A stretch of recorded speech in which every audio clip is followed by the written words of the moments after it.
When you feel the sun beating down on you, is that some part of your body reacting to radiation rather than the normal sense of warmth carried via conduction or convection?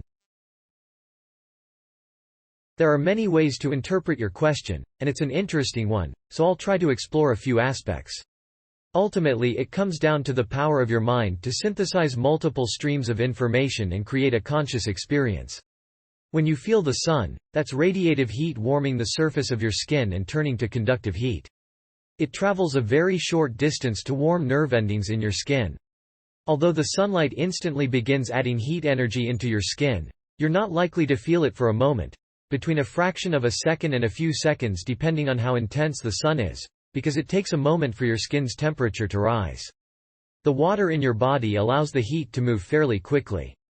The heat-sensing nerve endings are very one-dimensional. All they detect is their own temperature rising. So I'd say that ultimately what you feel is always conductive heat. I don't think it's likely your body can sense the difference between radiative, conductive and convective heat without being aware of the context, the degree of heat, dryness, directionality, feeling air movement or lack thereof, or being submerged in water etc. will allow your brain to create a picture of what it is you're feeling. Context can affect your perception dramatically, which is why things like illusions are possible. These other sensory inputs can give you a very detailed understanding of what you're feeling, particularly if you're well accustomed to the experience. That understanding may or may not be accurate, but it's all you have. In brighter light you may also feel sensations in your skin as you begin to release sweat, and as your blood vessels dilate to transfer heat away. UV light exposure may also stimulate the release of histamine and other chemicals which can give you a prickly or tingly feeling, and release endorphins, which you can also feel in your whole body, and they make you feel calm and euphoric. And of course it can cause a burn.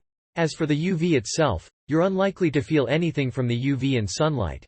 People can get sunburned even in cold weather or underwater without feeling any heat. You also don't feel any difference in the warmth of sunlight if you're wearing sunscreen or the light is coming through UV blocking glass. Only a small proportion of the energy in sunlight comes in as damaging UV, but the photons are unfortunately so powerful that they can break some of the more delicate molecules they strike, including DNA, and some of the broken molecules become reactive and break other molecules or DNA. It's happening on the intracellular level, so as it happens you can't feel it. You don't feel a sunburn until your immune system senses the damaged cells and starts destroying them to lower your chance of cancer, and white blood cells will engulf and destroy cells that died on their own.